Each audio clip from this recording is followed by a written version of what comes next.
যদি কোনো ব্যক্তির উপর যাকাত ফরজ হওয়ার পরে সে যাকাত না দেয় তাহলে তার কি শাস্তি হবে? কোরআন হাদিসে অনেকগুলি আয়াত এবং হাদিস আছে। আমি দুই একটি আয়াত বলছি, খেয়াল করুন। যেমন সূরা তাওবার আয়াত নম্বর 34, আল্লাহ তাআলা বলেন, والذين يكنزون الذهب والفضة ولا ينفقونها في سبيل الله। আল্লাহ বলেন, যারা স্বর্ণ রূপাকে সংরক্ষণ করেছে, জমা করেছে, জমা করা দোষ না, কিন্তু এগুলোকে সংরক্ষণ করার পর, জমা করার পর এর যাকাত আদায় করেনি, আল্লাহ বলেন ফাবাশশিরহুম বিআযাবিন আলীম। হে রাসূল সাল্লাল্লাহু আলাইহি ওয়াসাল্লাম, তাদেরকে আপনি কঠিন শাস্তির সুসংবাদ দিন। নাউযুবিল্লাহ, এখানে শব্দ এসেছে সুসংবাদ। ফাবাশশিরহুম, তাদেরকে আপনি সুসংবাদ দিন, বিআযাবিন আলীম, কঠিন শাস্তির সুসংবাদ। শাস্তি কি সুসংবাদ না দুঃসংবাদ? আল্লাহ কি ভুল বলছেন নাকি? এখানে শাস্তির ক্ষেত্রে আবার সুসংবাদ বললেন কেন? এটাকে বলে তুচ্ছ তাচ্ছিল্য করা। যাদের উপর যাকাত ফরজ হয়েছে, যাকাত দিল না, আল্লাহ পাক তাদেরকে তুচ্ছ তাচ্ছিল্য করে জাহান্নামে নিক্ষেপ করবেন। নাউযুবিল্লাহ।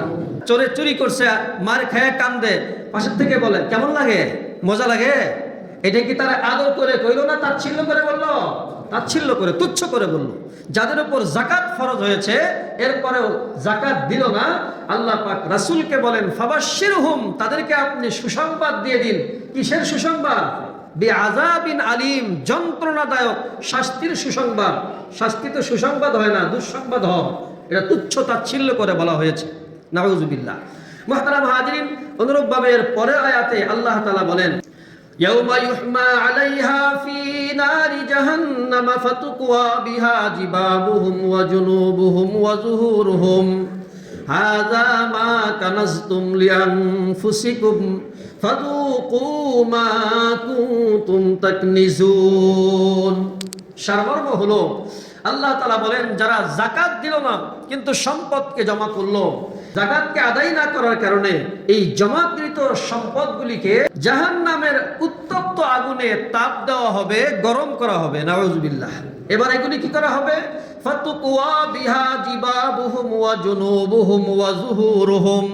আল্লাহ বলেন, এই মালগুলিকে জাহান্নামের উত্তপ্ত আগুনে গরম করে তার গালে, তার পার্শ্বদেশে, তার পিঠে, এই মাল দিয়েই তাকে শাস্তি দেওয়া হবে। নাউযুবিল্লাহ।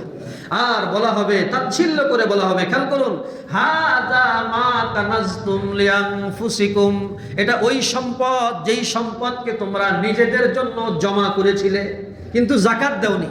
মনে করেছিলে এটা তোমার, আরে আমার মালের যাকাত আমি দেব না দেবো সেটা আমার ব্যাপার। এই যে আমার বলছিল না, এই তাচ্ছিল্য করবে আল্লাহ পাক। হাযা হাযা, এটাই সেই ওই মাল, মা কানাজতুম, যা তুমি জমা করেছিলে। কার জন্য?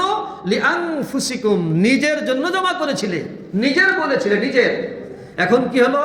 ওই চোরকে পিটনা দিয়ে যেমন বলে কেমন মজা লাগে, আল্লাহ সেই কথা বলেন, ফাযুকু, কেমন মজা লাগে, দেখছেন?